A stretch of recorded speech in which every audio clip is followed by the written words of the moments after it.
بلم بن باورہ تھا وہ اپنی گدی پر سوار ہوا اور گدی پر سوار ہونے کے بعد حضرت موسیٰ علیہ السلام کے لیے بد دعا کرنے کے لیے جانے لگا. اب جو اس کی گدی تھی وہ بھی نہیں چاہ رہی تھی کہ بلم بن باورہ جائے پہاڑ پر اور حضرت موسیٰ علیہ السلام کے لیے بد دعا کرے. اس کی گدی بار بار پیچھے مڑی جا رہی تھی, وہ آگے چلی نہیں رہتی. پھر وہ اس کو ڈنڈا مار کے اس کو پیچھے کرنے کی کوشش آگے کرنے کی کوشش کرتا, لیکن اس کی گدی بار بار پیچھے ہوئے جا رہی تھی. لیکن پھر اس کے بعد جب حضرت موسیٰ علیہ السلام کی گدی جو ہے آخر کار جو ہے جب اوپر چڑھی تو اس گدی نے کہا بلم بن باورہ سے, جو جانور بول بھی نہیں سکتا تھا, اس نے بلم بن باورہ کو سبق دینے کے لیے کہا کہ اے بلم بن باورہ تم کیا کر رہے ہو, تم ایک نبی کے لیے بد دعا کرنے جا رہے ہو, تمہاری جو دنیا اور آخرت دونوں برباد ہو جائیں گی. لیکن بلم بن باورہ نے اس سے بھی سبق حاصل نہیں کیا اور حضرت موسیٰ علیہ السلام کے لیے بد دعا کرنے کے لیے جانے لگا. پھر جب بلم بن باورہ حضرت موسیٰ علیہ السلام کے لیے بد دعا کرنے لگا تو اللہ تعالیٰ کی شان یہ ہے کہ جب بلم بن باورہ اپنے زبان سے حضرت موسیٰ علیہ السلام کے لیے بد دعا کرتا تو وہ اس کی زبان سے اپنے قوم کے لیے بد دعا نکلتی. تو اس کی قوم نے کہا کہ اے بلم بن باورہ تم کیا کر رہے ہو, تم نے حضرت موسیٰ علیہ السلام کے لیے دعا کرنی بلکہ تم تو ہمارے لیے بد دعا کر رہے ہو. تو بلم بن باورہ نے کہا کہ میں کیا کروں, میں بد دعا حضرت موسیٰ علیہ السلام کے لیے کر رہا ہوں لیکن میرے منہ سے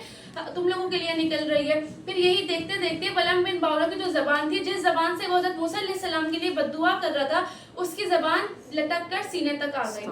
اور پھر جب اس نے یہ دیکھا تو اس نے اپنی قوم سے کہا رو رو کر کہ میری دنیا اور آخرت تو دونوں برباد ہو گئی, لیکن میں تم لوگوں کو ایسا طریقہ بتاتا ہوں جس سے جو حضرت موسیٰ علیہ السلام کے کچھ لوگ ہیں وہ شکست حاصل کر سکتے ہیں, یعنی وہ لوگ جہاد میں شکست حاصل کر لیں گے. تو اس نے کہا کہ تم لوگ 100 خوبصورت عورتوں کو تیار کرو اور حضرت موسیٰ علیہ السلام کے لشکر میں ان لوگوں کو بھیج دو. 100 عورتیں تیار کر کے ان کے لشکر میں بھیج دو. کوئی نہ کوئی نوجوان تو ایسا ہوگا جو ان عورتوں پر فدا ہو جائے گا. تو ان میں سے ایک نوجوان ایسا تھا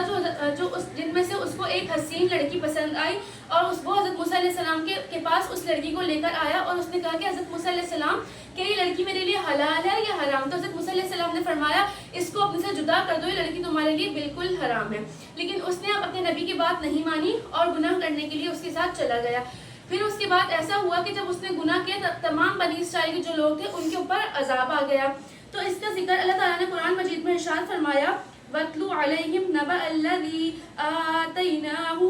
آيَاتِنَا فَانْسَلَخَ مِنْهَا فَأَتْبَعَهُ الشَّيْطَانُ فَكَانَ مِنَ